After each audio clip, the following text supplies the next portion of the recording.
and it's your land. This land is my land. From California, well, to the New York Island. From the Redwood Forest to the Gulf Stream waters. I tell ya, this land was made for you and me.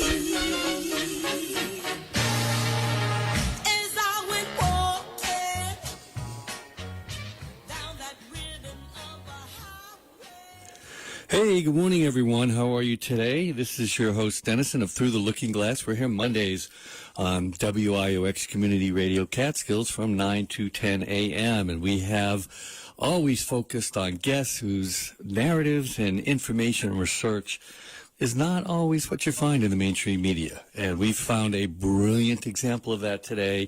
Our guest, the returning guest, is Jessica Hockett from Chicago. Jessica is a PhD from the University of Virginia. She's a credible independent researcher and journalist, and she has basically become Sherlock Holmes when we think about the COVID pandemic.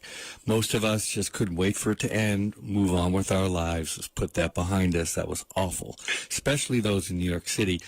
Not Jessica. Jessica, her kids were sent home, so she had to leave her work. Her husband works in restaurants. A lot of his work was shut down, so she had time on her hands, and she said, I'm going to investigate what's going on here. And Jessica, I want you to tell us exactly what got the ball rolling for you, that you said, I'm going to do what most of us didn't want to do. You chased the data. You looked for things that didn't make sense. Instead of shaking your head like, did masks really work? I mean, I'm breathing through it. Is this, we never wore masks before for the flu, she just kept digging, and she used Freedom Information Act to get data requested from city health officials. They gave her a bunch of data early, and then they kind of didn't like what she was finding out. So they tried to cut her off, and she's been in a battle ever since. I'm so grateful for the work she's done. She's really fought for all of us to get a better understanding of what that event was, what happened, especially in the early days of COVID. So Jessica, welcome back to Through the Looking Glass. Thank you, Dennison, for having me on again. I think this is my third time, so third time's the charm. The first two times were fantastic too. Thank you so much. Yes, they were. And I wondered, maybe you could go back to that point. Like, at what point when the lockdowns began did suddenly something hit you that said, this doesn't feel right? Well, I have to say, none of us were right about everything from the beginning. Nobody saw through the whole scam right away. But I think family and friends could attest that right from the very beginning, I was like, this is not what they are saying that it is, and we should not be shutting down churches and schools. I was not a lockdown skeptic. I was a lockdown resistor. Same with masks. When a mask mandate went into effect, or was about to go into effect, and where we were living at the time in Evanston, Illinois, I wrote to the mayor and said, no, we shouldn't be doing this. So I can't say that I was a resistor of the mandates and the government's human rights heist from the very beginning. And that motivated me, just my resistance, to right away say what's going on here. Let's look at the Cook County Medical Examiners database. That's public in Illinois and in my county, and I was looking at the individual deaths that were being attributed to COVID in some way, shape, or form. And I actually contacted a local journalist at the time who in Evanston about some things that I was seeing, and he called me a COVID denier, and he cut off my subscription. I haven't thought about that in a long time, but yeah, that.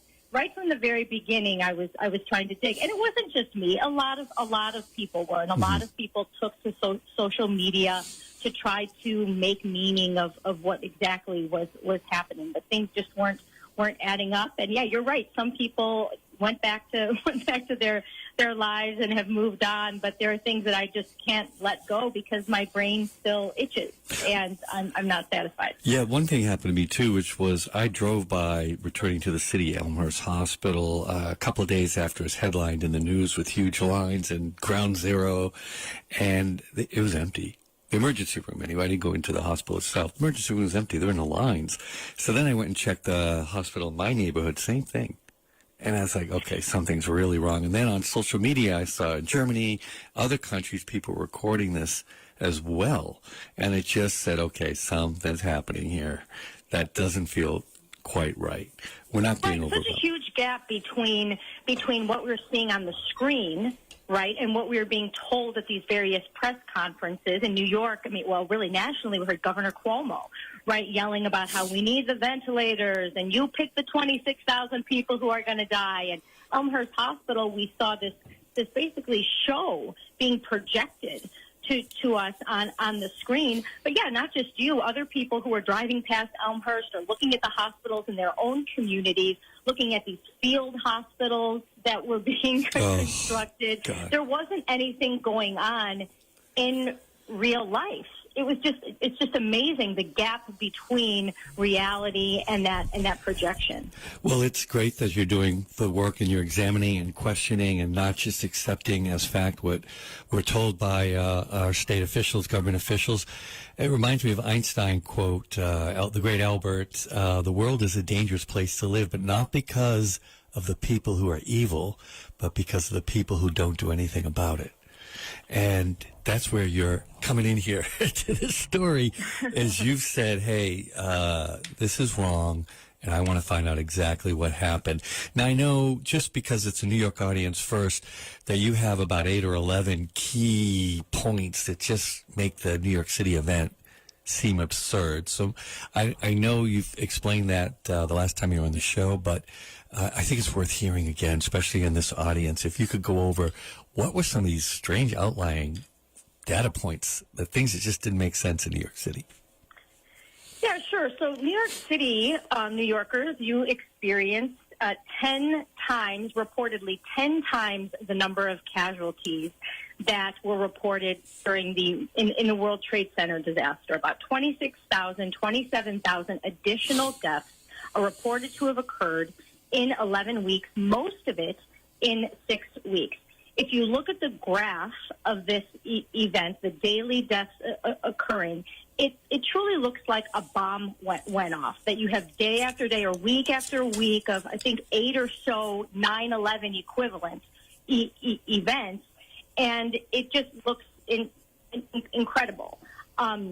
It doesn't look real. We have this huge dramatic rise that starts pretty much when the federal government says 15 days to slow the spread, skyrockets, and then drops back down by the end of May or before the end of May, and then you have no excess deaths in New York City reported for the rest of the year. In the past, I've called it's like a virus bomb was dropped on New York, but not on L.A. for some reason, even though L.A. is closer to China, closer to Wuhan, and it doesn't look like any kind of epidemiological event. And I'm not the only one who says that. Other researchers have said that too over the past 6 years.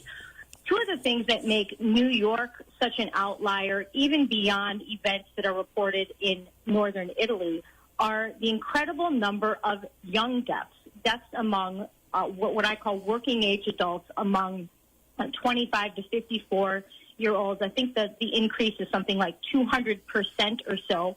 That has not been explained by officials. That has not been investigated.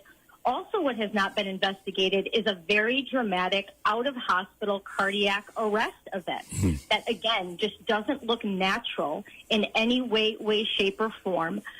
We would expect to see some more, if maybe a fear was driving it, we would expect to see some more variation in the data. Instead, we see a very artificial-looking curve that goes up, and then it comes right back down. And no investigation of that, and no interest in it whatsoever.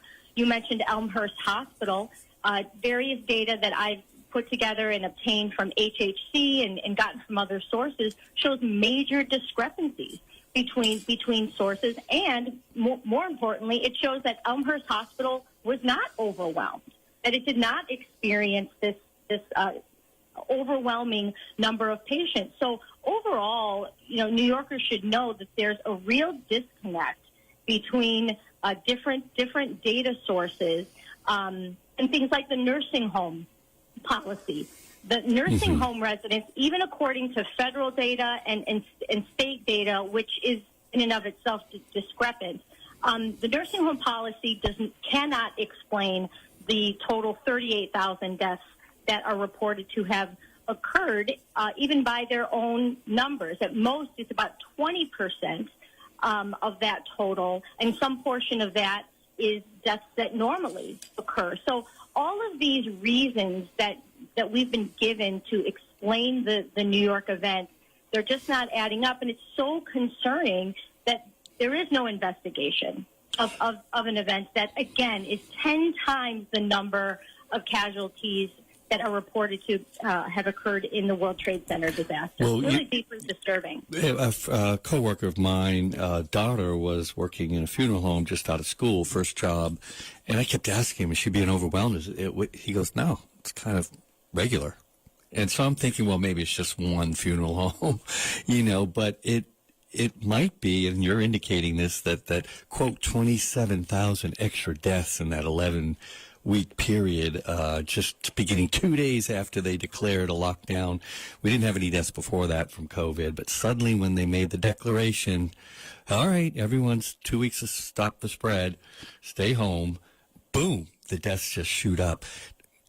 People are so blown away by 27,000 deaths. People are so afraid that they said this could kill anyone, not just the elderly, which normally influenza-like viruses attack the elderly and the frail and the immunocompromised.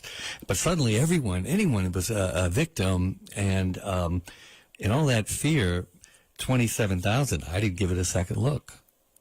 Yeah, and where are the names of these people? Right? Where are the names of all the people that died? Where is the documentary? You and I have talked about that before. Where's the documentary on this event? Can we hear from doctors and nurses who handled or witnessed the handling of these bodies inside hospitals? We just don't hear it.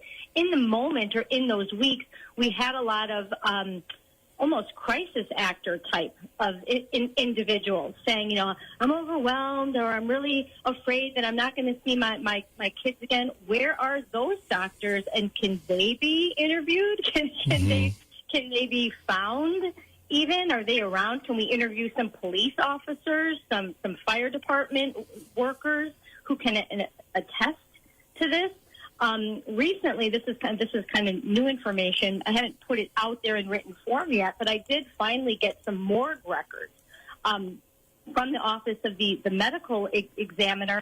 They're kind of a hot mess. I have to sort through them, but it's a daily survey that hospitals had to fill out and report how many bodies were held each day in their morgues and inside the body collection points or the trucks that were sent to some of the hospitals.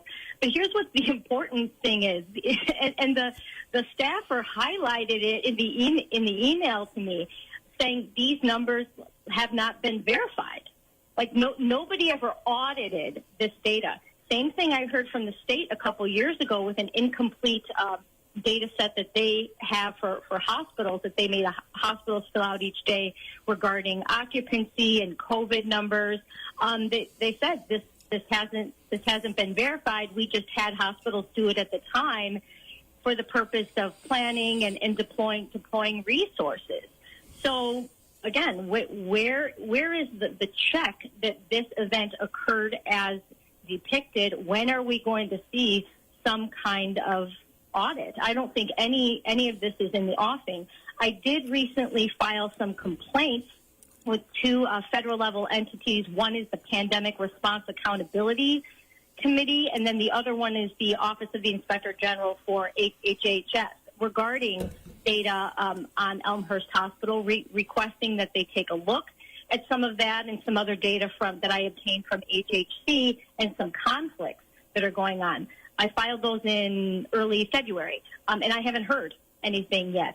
I also recently presented some information on the nursing home data to a state senator's staff, Senator Scofus, and said, look, to the staffer, went through a presentation and said, look, this isn't adding up. We still don't know how many nursing home residents died in this period. And we don't know that at the federal level, by the way. People may not know this, but there is no federal data source for how many nursing home residents die per year. So my concern is that nursing home residents can be used to stage these kinds of events, and maybe have been in the past too. And we just don't have any answers. No accountability for anything really that happened during this quote pandemic event. So let's get a little deeper into that, because I think that's fascinating. So some of the deaths in nursing homes, they haven't produced the numbers to us, right? And death records are usually pretty well kept.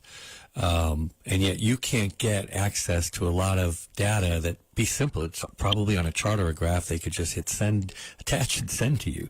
And well, maybe, yeah. Maybe let me clarify one point there. Again, even at the federal level, and I don't think at any state, they don't report, or we can't get access to how many total nursing home residents even die per week.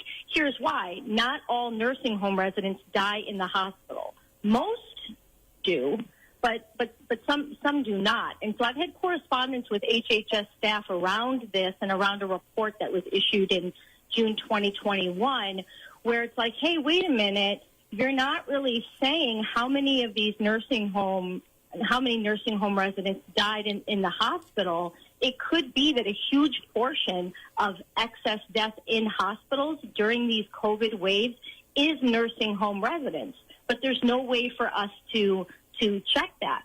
So again, if a lot of elderly or frail people are the ones that were dying, it sort of suggests that people in the community were not the ones that were dying, and that we may not really have like a spreading virus event. We may have people on the edge of life being used to sort of pretend that something is going on that's not actually going on. so would that be an increase in elderly deaths during that period due to protocols, due to manipulation of data, due to what? Yeah, sure. It could. It's probably, in my opinion, it's a combination. But at minimum, the word iatrogenic, which is death by medical misadventure, so to speak. But all you would have to do really is test people for new, something that you say is new, and then have protocols that you're giving to, and we know that this happened to a certain extent anyway, just by policy documents that are already out there.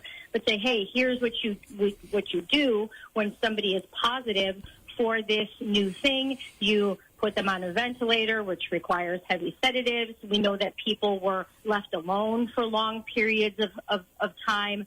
We know that any number of things happen during these periods of not just in spring 2020, but thereafter as well. So it's very, you don't have to do much for somebody on the edge of life to go over the edge and die.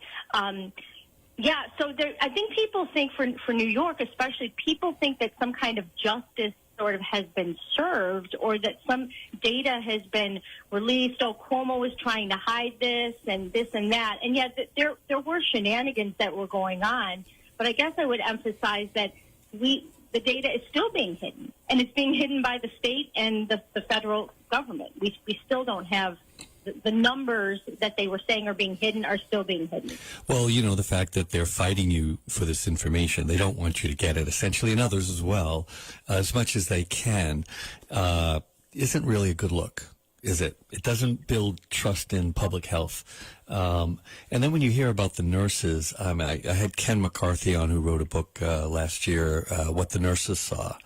And, some of these nurses said the protocols are killing the patients, and they're not working at the very least. I don't know if it's deliberate, but every time I go to complain, or anyone who complains about it is fired. So Sure. What does that say? It's just like anyone who's asking for data is, pushed aside, delayed, obscured, say, we'll get it back to you, and they don't. They're obfuscating. Yeah, absolutely. Something else you're bringing to mind too is people have to remember that in 2020 and thereafter, even for a long period of time, maybe even a couple years in some places, third-party witnesses were not really allowed in hospitals or in nursing homes to a certain extent, especially in that first period. So we have an event in New York, and also to a lesser extent, like in Chicago and Detroit, New Orleans, where you don't have people's loved ones who saw what was going on. And I would say that simply by removing third-party witnesses from the premises, you increase the likelihood of death and maltreatment. So, people have said to me with New York, they're like, well, are you saying that, people are keeping a secret, that number of people didn't really die and everybody's under some kind of gag order? People could be under gag orders for sure. But no, what I'm saying is no single person saw anything, unlike the World Trade Center collapsing or being destroyed. No single person saw anything that could have resulted in that. And people were not allowed inside of hospitals. Hospitals themselves did a lot of rearranging and kind of shutting off different parts and relocating of staff to different jobs and different positions than they normally have. We know that there was military reportedly inside of New York City hospitals. There isn't, to my knowledge, any kind of report around federal military action inside of hospitals. So, who could have handled bodies in a short period of time? Military. So where is the report on what they did and how they did it? So some of these questions are basic and very uncomfortable questions that I know a lot of people don't want to go back to and think about. I have concerns. I mean, AI has been around a while. It's not a new thing. But, increasingly, I sort of have concerns that if evidence is produced that this event occurred, that things could be generated by AI. You could just generate a list of names. I mean, how easy would this be then for the government to say sometime at some point in the near future, like, well, here we'll give you this, or try to prove that something happened. Well, now I'm not so sure that this isn't artificial. Have you been tempted to ask Grok or ChatGPT or whatever these questions? I have from time to time tested it, or used an AI to say, like, is this plausible? Is this feasible? It's biased toward the user, so I don't rely on it for that kind of thing. I'll give it scenarios sometimes, especially with the body management. At the end of the day, the burden isn't on me or on AI or the hive mind. The burden is on those who made the claim. Government has every incentive to lie, not just about the causes of death, but about death. So it's crazy that we have with New York and some other places, we have the biggest mass casualty event outside of a war, right? And no basic proof of it. You remember, or New Yorkers probably remember, that incalculable loss feature in the New York Times on May 24th, 2020. Do you remember this? Where they published, it was like a war list of names. 100,000 Americans are dead. Well, the New Yorkers should know that only 96 of the names, it was 1,000 names that were printed. Well, first of all, 50 to 60,000 people a week die in the United States anyway. And about the normal for New York per day, New York City per day is 125 to 180. The total number of New York City residents on that list was 96. So it was like printing less than a day's worth of normal death on there. So again, things that were presented as evidence, casting the illusion of something that happened, really were not at all. the New York Times should know that. Does the New York Times know that? Folks, if you just checked in, we're listening to Jessica Hockett. Jessica's a PhD from the University of Virginia. She's an independent researcher and journalist, and she has covered remarkably well and doggedly so the data around the COVID-19 event and what really happened, especially in New York City, Chicago, other places as well, Bergamo, Italy. But she's really looked at the death count. And does it make sense? And what do we do with all the bodies, for example? But before we get there, Jessica, I just wanted to point out, if a virus is coming, it affects some people and then it multiplies, affects more and then more. You would expect a gradual, typical bell curve with a flattish top that's kind of roundish and then gradually comes down and tails off at the end. And we don't see that. What we see is, as you say, like a bomb went off. If you look at the year, it's pretty much flat line, little up and down near the bottom, and then it shoots up like the Empire State Building, and then shoots right down. Yeah, and I think going to the point about what would you expect, even outside of death, I think you would expect, or people say, or might say, well, we might see the data, or we might see an unusual flu season. Now, this is a question that's up for debate and consideration. Was it a bad flu season? Was it shaping up to be a bad flu season? It depends on what dimensions or on what data you look at. If you look at influenza-like illness visits to the emergency department or outpatient, if you look at positive flu tests, I mean, to the extent that these variables really mean anything and reflect reality themselves, it wasn't shaping up to be, according to official data, it wasn't shaping up to be necessarily an unusual flu season, and definitely not on the mortality side, again, according to official data. But you would expect to see in death, or death of any kind, and I've looked at different causes and kinds of death, you would expect to see some kind of a smoke signal, so to speak. You'd expect to see a gradual something in deaths of the elderly, or deaths inside nursing homes, or like a creeping up. Right, and again, yeah, you don't see it, and this is not only true in New York City, but all around the world. That until actions are taken, until testing is deployed, mass testing is deployed, and there's an announcement, you don't see any signs. So whether or not there was, I don't believe there was a novel risk additive pathogen transmitting from person to person from a point source, be it from Wuhan, China, or any place else.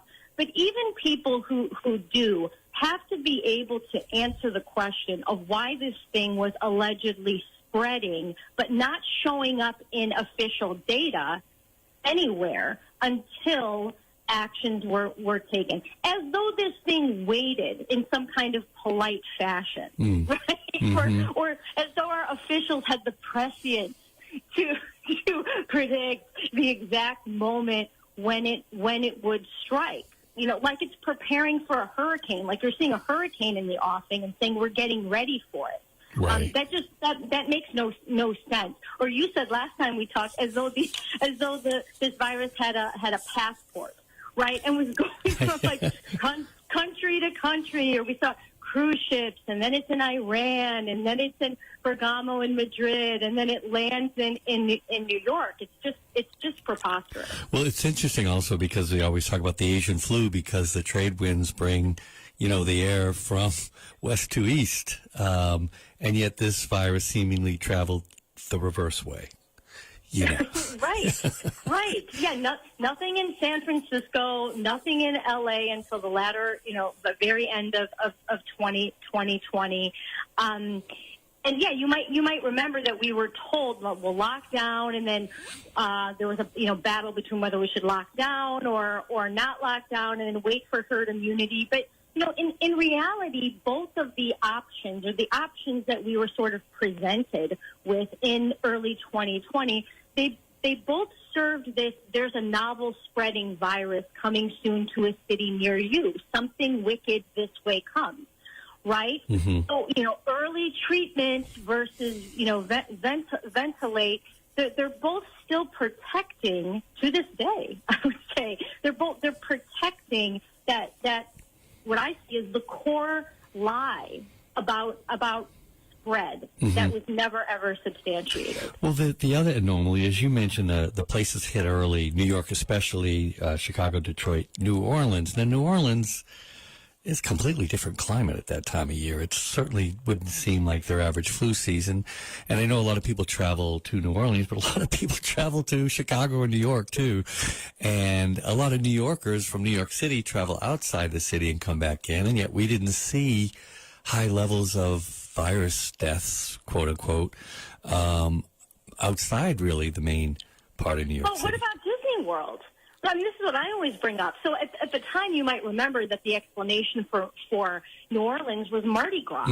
That Mardi Gras had gone on, and so people got sick at Mardi gras, and then we saw early spread because of Mardi Gras. Well, I can tell you, I've been to Disney World many, many times. There are people all over the world that descend, from all over the world that descend on Disney World every day. It can get pretty crowded in Disney World on Main Street with the fireworks at night, right? I mean, so it just does, like, if we're going to do the climate thing, why not Disney World? I mean, so in my overall hypothesis, because I think these events were simulated, and I think the pandemic event is constructed, and I think was planned. What is the advantage, or why New Orleans, right? Maybe that's the better question. Why New Orleans? Well, New Orleans hospitals had experience with disaster medicine protocols and disaster medicine activation with Hurricane Katrina. And so for me, when I look at these different cities all over the world, why New York and not Tokyo? There are some pretty interesting explanations that doesn't take a lot of thought to come up with about why certain cities were selected. Really, you can't have a virus bomb go off in Tokyo because Tokyo is on an island, right? Japan is islands. Australia, New Zealand, they didn't report any excess death. In fact, I think New Zealand reported negative excess in spring 2020. Your island nations, and places, from a spreading virus perspective, you want to make it seem like the islands can keep the virus out, right? By shutting down and cutting off travel. So I think the more we start to think about things in a socio-political way, and what would have been the advantage and disadvantage, as you know, I'm out of the box thinker, but we might start to get at some answers with regard to strategy, because sooner or later we're going to have more and more people look at this question, and serious analysts and scholars, as well as average people, and say, what is the evidence that this event was planned and implemented versus something that was reacted to and responded to, and just they messed up in the way that they responded. This is brilliant, Jessica. Thank you so much for that response. Now, the military, you brought up the military earlier, and you made me think, because obviously the Navy brought this big hospital ship, and everyone's like, thank God, wasn't used. The Javits Center transformed into an emergency hospital in a sense. Empty. They even put tents up in Central Park, big visual effects. Empty. So what was that? Was that all show then? Was that a reason then to bring the military into the city? Like, what's going on here? Yeah, I think that a couple things around that. I hope to put an article about this out pretty soon, next couple of weeks. But you might remember that Cuomo gave this order about increasing hospital capacity by 50%. Right? Like, everybody's got to increase their capacity by 50%. Now, just the idea that hospitals could do that is ridiculous. They've been throwing beds away for years now.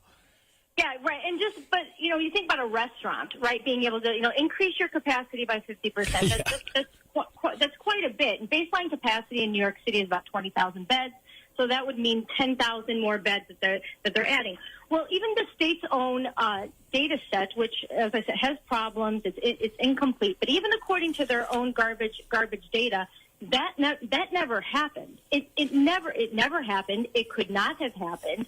And these facilities that you were talking about, they, in the data set anyway, on paper, they inflated the capacity. So most of the capacity increase that's shown on paper is these temporary facilities. So you have to kind of wonder about the show of it, right? Mm-hmm. New York City reports losing the equivalent or rough equivalent of every inpatient bed, 20,000. In that period, 20,000 inpatients died. There's about 20,000 beds. Mm-hmm. So you're like, well, wait a minute. Were these facilities added because there was like a contrived projection of people that were going to die? Mm. But the other thing about motive, and New York was not the only place that put up these hospitals, or excuse me, these temporary facilities. We did it in Chicago, this $80 million McCormick Center construction effort. All over the world, these different facilities were put up. So to me, the benefit from the government side is that they're really running, in effect, a military practice exercise, right? It's like a drill that they're running. And so they can say, or maybe people would say themselves, well, good thing that they did that, because now, well, it could have been so much worse, right? And the government was so prepared. I think that gives them a pass. But you have to ask yourself, if all that was going on in that spring around the world, especially where military action was involved, not just in the United States, but in other countries as well, is it like we're doing a practice activity? I think that's pretty scary, because all they had to do was tell us that something was going on, right? The world, not every country, I'm using a little bit of hyperbole here, but that they shut everything down just by telling us that something was happening. There weren't bombs dropped anywhere, right? We didn't have like ground assaults or an invasion or missiles or anything like that. So I think they got better than a war, or better than they could have gotten from a World War III. I think of it as a World War III because they impacted our lives, arguably, in an instant, and certainly an instant faster than even in many places with World War II. Just for example, and everybody seems okay with that. not everybody, right? But it's like nobody wants to go back and ask what really happened and what that was really about. No, and that's why you're so important to us, Jessica. 100%. And every time I read your emails, I mean, we got to talk about your website, because it's brilliant with the articles and the data you've collected, the charts, interviews. I mean, it's fabulous. Maybe you could just quickly tell the viewers where they can find your writing before we continue. Sure. Now I used to be on Substack. I pulled my material off there for reasons that people can read about on my on my website. But I'm still at woodhouse76.com. I'm working on upgrading it. Right now, it looks very basic, and it is very basic, because I was focusing on, and still am focusing on, just getting my content over there. So it should be better organized, and working with someone on a better template within the next couple of months. But yeah, woodhouse76.com. And if I could add just one more thing to what we were just talking about, with the vaccine. Right, the COVID shot. Yes, I know there is a lot of good advocacy around making sure that the government tells the truth about the shot and how it wasn't necessary, and it harmed people in more ways than one. So the moral injury, if nothing else, the government presented people with a choice in many cases about, or employers did. You either get the jab or you lose your job. My wife and I lost our jobs.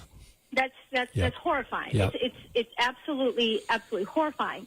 But what people sometimes forget is that these early events of 2020, or the fact that the government told us that there was a spreading virus, and events like New York, it was used to convince people that they needed a shot. Mm-hmm. I don't know anybody who got the COVID shot who didn't do so out of fear of some kind. right? Fear of getting sick, fear of getting somebody else sick, fear of losing their job, fear of losing something or not being able to do something. So without these early events, arguably that they were used to justify the deployment of a vaccine. Yes. Just another thing to keep in mind. And also, once again, we see deception involved because we were told, this doesn't end until we get the vaccine. We got to get this vaccine. Oh, my God, warp speed. Let's make this quick. We got to save everybody. When it comes out 8 months later, we realize it's not working, right? People who have had the vaccine are getting COVID. We also realize that they told us, okay, once that happens, the virus will stop. It didn't stop. It did spread. You get the vaccine, you won't kill grandma. No, you can kill grandma because it still spreads. And we were told you don't have to wear the mask once you get a vaccine. And you can travel. And a lot of people felt good about that. And then, no, you got to keep the mask on. You got to stay locked down. And people felt like once again, this was 2 weeks, and now the vaccine was going to save us. Now that's not even working. And the lockdown extended a whole other year. It's just when you go back, it gets me angry, upset, and that's why I'm really grateful that you're digging in, because ultimately we should find out who's culpable for this, and they should pay for it to prevent this from happening again. Yeah, absolutely. And I know people have different views on the WHO, or they have different views on who the perpetrators were, right? Especially among those of us who say, no, this was a planned event of some kind. But I think there's some good questions and hard questions to be asked about who, practically speaking, should be held accountable and how exactly that's going to happen.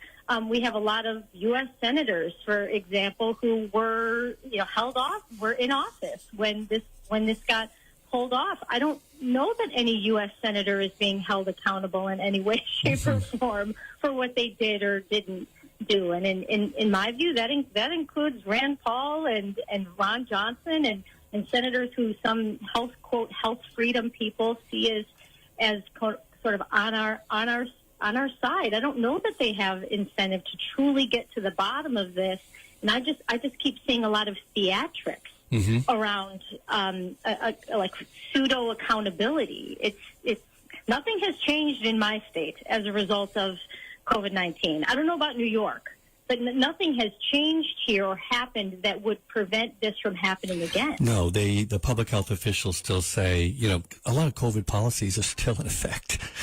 They haven't removed them from the books. And no one has said, hey, we're sorry, we overreacted. We shouldn't have locked down. That was not helpful in the long run.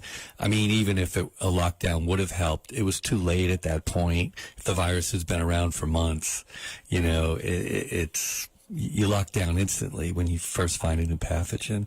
But I want to move on to sort of the betrayal by the state. I mean, it harkens me back to Salem witches, because no one could tell who was a witch. It was kind of led actually by Harvard professors at the time.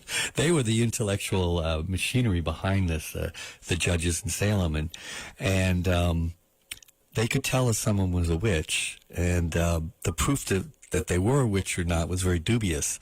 So once you're accused, you were kind of, it's hard to disprove. And it reminds me of the PCR test. The PCR tests were told, if this tells us if you have the virus. I tested positive once. I couldn't go into work. I felt fine.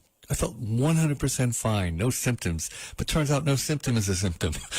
And it's just like, I mean, with global warming fear, like the polar bear was a poster child all through the 90s, early 2000s. Come to find there were 6,000 polar bears in 1970, and we have 32,000 now.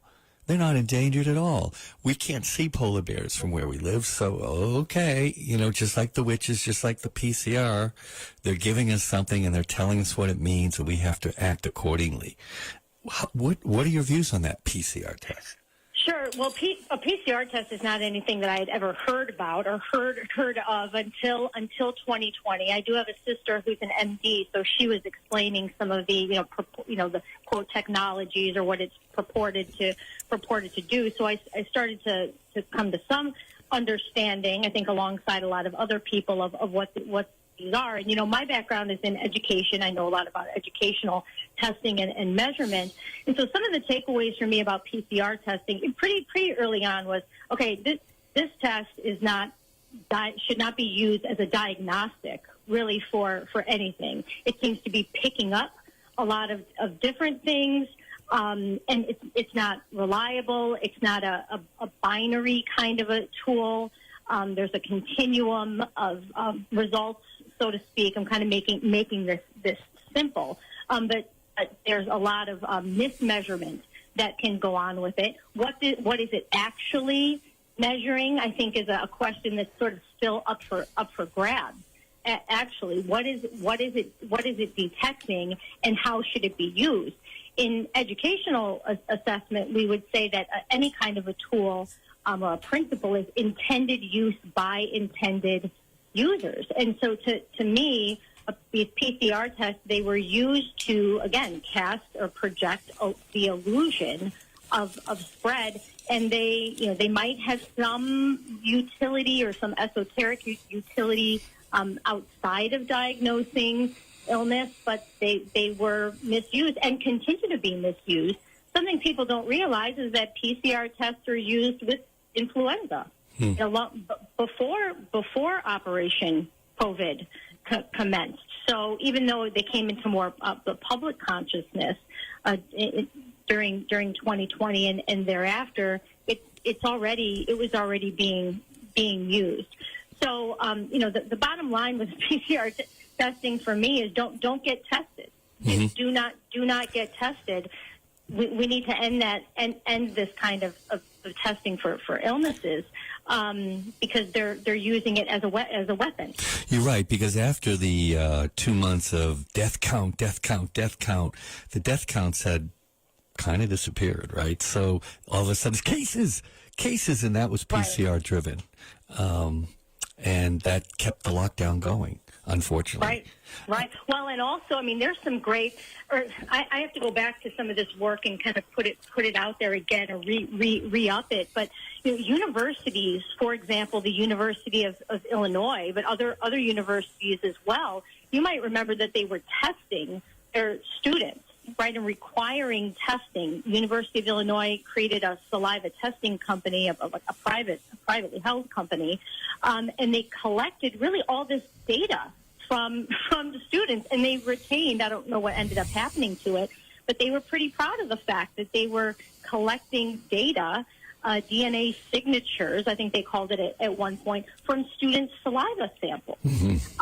So you have to wonder if a lot of this PCR testing was really aimed at collecting data for other projects, other science, for that it was like an excuse almost for accomplishing some other kinds of ends related to genomics, and without people's consent, without people's knowledge that was going on. So I think with a lot of these things, it's mission accomplished. I know some people have been writing about David Bell. I don't know if you know who he is, but he used to work for the WHO. He's a fellow at Brownstone Institute. He and some colleagues recently wrote an article basically suggesting about what the WHO needs to do better next time, like for the next pandemic. Well, first of all, I don't think we need to look at if there are pandemics are a thing at all. But the assumption that he and others have is that the WHO failed. Well, I don't know that I think the WHO failed. I think in order to assess whether they failed, you have to say, well, what were the goals of this operation? The way I see it, it's mission accomplished. Mm-hmm. I don't know of any. I don't know what failed. Do you know, Dennison? I don't know. I mean, they proved that they could get people to obey.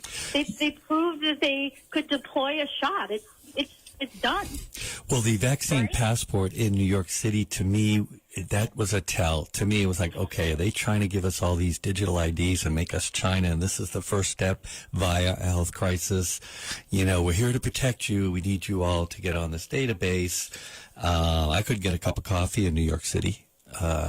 It was ridiculous. Well, we had it too. I mean, technically, my husband, who did not get the COVID shot, he couldn't, and technically speaking, he couldn't go into the restaurants that he helps run. Yeah, I mean, as a patron. Yeah. Right? I mean, isn't that ridiculous? And even though in Chicago there was at least one or two lawsuits that were brought against it, they ended up being dropped for other reasons. I think that happened in New York, too. So it's not like there was any kind of a court decision that rendered these vaccine passports unusable in the future. So again, when it comes to accountability or prevention from this happening again, I don't see it that anything has occurred that does prevent it from happening again. Exactly. Now, lastly, I wanted to point out this study, Canadian report, over 500 pages. It came out in March of 2024. They looked at 125 countries, including 35% of the global population, so roughly 2.7 billion people. And they looked for variations in all-cause mortality rates during the COVID period 2020 to 2023. They found that they were absolutely incompatible with a viral respiratory disease as the primary cause of death. And they had three primary causes of death they list during the COVID period. One is biological stress, which could include psychological stress. And they felt that would probably affect low-income people the most, especially when people were told, go home, you're not working anymore. If you weren't essential, you were screwed. I mean, the Zoom class still got their checks, and the, quote, essential workers still had to go in, but there were a whole host of workers sent home without pay. Then the second factor, they said, is non-COVID vaccine medical interventions, i.e. mechanical interventions, venting or denial of treatment with antibiotics or isolation. And the last cause of the increased deaths during the pandemic, they say, is the COVID vaccine injection rollouts. They conclude in the study that public health establishments and its agents fundamentally caused all the excess mortality in the COVID period. And I've heard Dennis Rancourt say this was basically the real killer here is people killing people, especially the elderly, by what hospitals were told to do to them. And he says just confining someone to a bed can be deadly. It can be deadly for people who are very vulnerable. What are your thoughts on that? I hadn't come across that study before I had you on last time. Sure. Yeah, I have. I think Dr. Rancourt and his colleagues took many pages to describe what is already evident and had been shown by many other people in fewer pages. Fewer pages. But I appreciate all contributions and appreciate their work. I don't disagree with the bottom lines of that study. I need to go back to it and react to it with some what I would call refinement. We agree that the excess death waves that are reported are wholly inconsistent with what would be expected from and cannot be attributed to a spreading pathogen. Mm-hmm. The factors that they've identified are among the factors that I've identified. I do not think sudden withdrawal of antibiotics contributed to substantially, if at all, to the spring 2020 death peaks because the peaks are too fast. And in fact, in New York, the data that is reported on antibiotic use contradicts the antibiotic hypothesis. The key question for me isn't whether the excess deaths are iatrogenic in some way, shape, or form and attributed to multiple factors. It's whether we should be relying on government data as reliable and stable and something that we should trust. That's the key distinction between those Canadian researchers and the way that I see things. Okay. I don't think we should accept necessarily as true, or should at least say that reports are based on official data, but not pretend like they're telling us the truth. Mm-hmm. Okay. with numbers. That's the key distinction. So, Jessica, we've come to near the top of the hour again, and I'm just so grateful when you come on here. You make a lot of sense of what seemed confusing and frightening. It's still frightening, but you help really break it down. So I want people to actually know where to get your work. Can you repeat your website again, and also your YouTube channel, because you've got great stuff there as well? Oh yeah, I did start uploading something. I've never used YouTube. Like, how does this work? But I'm at woodhouse76.com. And then, what is the YouTube channel? How do you say a YouTube channel? Just to show how I was a Twitter user forever, so I think it's at Woodhouse1976 is the YouTube channel. I've just been uploading episodes or interviews or different presentations that I've done. I actually, the webinar I did last week for an organization was centered around Cuomo's nursing home policy. That should be available within the coming weeks. I'll put that out or put out a link to it. But I try to walk through why, kind of step by step, why the nursing home policy cannot be, it is not responsible for the majority of the deaths in the New York City death event, according to official data. Always having that qualifier there. Jessica, I know also you can go to YouTube and just in search hit Jessica Hockett, and you get a lot of great stuff as well. Oh, okay. Yeah. So if people don't remember your tagline there. Jessica, thank you so much. Gosh, you're dogged and you're smart, and I'm so grateful you're on this. We really need people going back there and examining exactly what happened, and so we can prevent the unnecessary deeds from taking place again. Thanks so much for having me. Good to talk with you. Pleasure. And I hope there's a book coming out at some point, as daunting as that sounds. Yeah, I would love it. Well, I wrote books in my past, but yeah, I hope to put something out at some point. Okay. Great. We'll Great. Jessica Hockett, 2 T's. Love you. Thanks so much, Jessica. Thanks. Bye-bye. All right. All the best.